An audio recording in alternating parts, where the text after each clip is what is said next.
Probably everyone who was born in the 90s and beyond knows Scatman John as one of the most unique artists to ever top the charts. His most popular single, Scatman, Ski-Ba-Bop-Ba-Dop-Bop, from 1994, had reached number 1 in 10 different countries, and the album it's from sold over 1 million copies in Japan alone. And so many people have probably often wondered about the meaning of all of his references to Scatland, alternatively called Scatman's World, as per the title of his second most popular single. References to Scatland are found repeatedly in his corpus, from Welcome to Scatland to Song of Scatland. What exactly is Scatland, with its exotic allure and its apparent utopianism? That's the question I will answer in this video, because I know, beyond a shadow of a doubt, that Scatland is nothing but communism. First of all, we must establish Scatman John's general political orientation. Take, for instance, his lesser-known song, Quiet Desperation, a scathing critique of homelessness as an indignation of the so-called American dream. The song centers around a homeless man, of whom Scatman sings, "You're the freedom desperado and the perfect living model of a land that hasn't any good excuse." And in a later verse, "You're wishing that your home of the American dream wasn't only smoke and exhaust." Reducing the American dream to the hot air and pollution of the exhaust pipes of cars driving by is quite a powerful critique. Scatman simultaneously uses this song to depict a picture of alienation. Quote, "You've forgotten what you look like, and it looks like you've forgotten that the look inside your eye is very strange." After all, an alternative term for alienation is estrangement. And the song even mentions the police in a critical light. Quote, "While you're at it, put the jug behind the picket fence, 'cause the cop that's driving by sure looking mean." This song alone rebuts those who would place Scatman John at the service of American exceptionalism. But, of course, this doesn't prove anything about communism. Even a liberal can critique homelessness.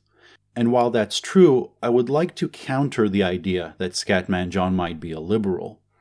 In actual fact, he demolishes liberalism in the song Scatman's World, in which he sings, "Everybody is born to compete as he chooses, but how can someone win if winning means that someone loses?"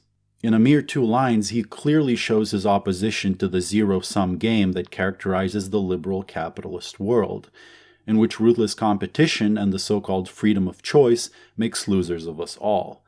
And I don't think it's a coincidence that the song also expresses his opposition to racism. The same song also exemplifies his radical disposition by singing, "The source of my intention really isn't crime prevention. My intention is prevention of the lie."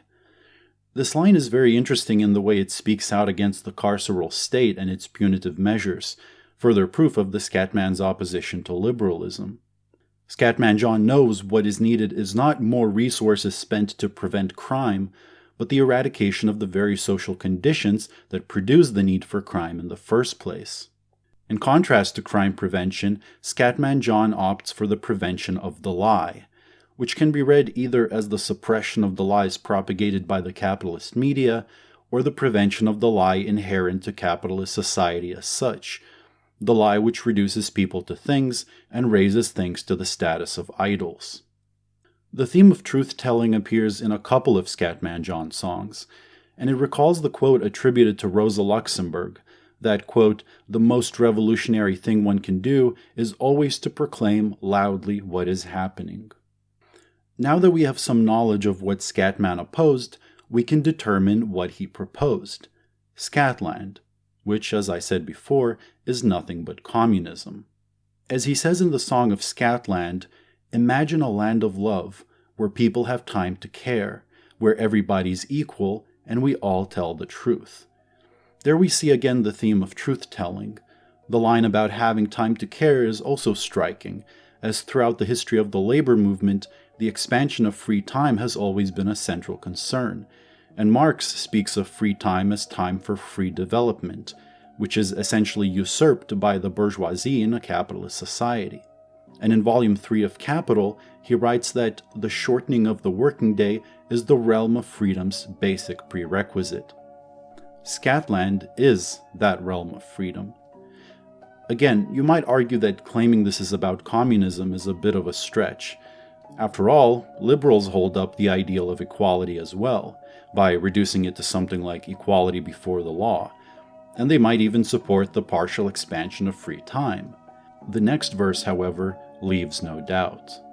Quote, "The society of Scatland is composed of very loving, caring people who have never even heard of political corruption, class distinction, war, and all the other stuff that goes on in the world of Earth people. Everyone is equal in Scatland." In other words, the people of Scatland have never heard of political corruption because the very basis of political alienation, founded on the division of society into civil society and the political state, is overcome in communism. War is also unheard of, as profit, the basis of imperialist war, is abolished. And by the time he speaks of a world without class distinction, you'd have to be willfully ignorant to deny the fact that Scatman John is a communist.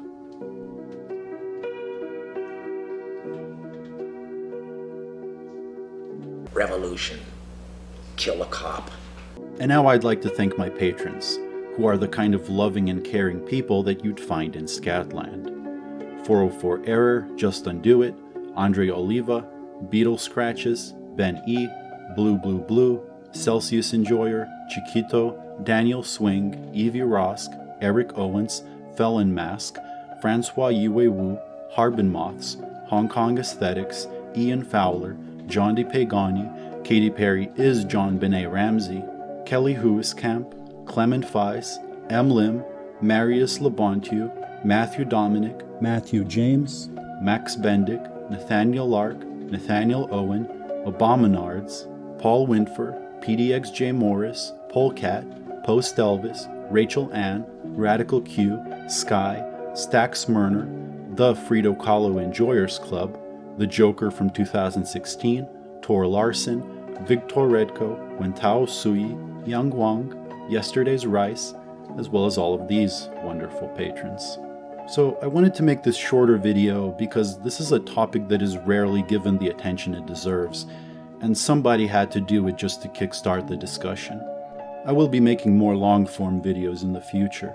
Although these shorter topics are unelected, if you join my Patreon page, you can participate in polls to determine the topic of my next long-form video, and also get access to some reading materials and updates as well. Hope you have a nice day. Thank you.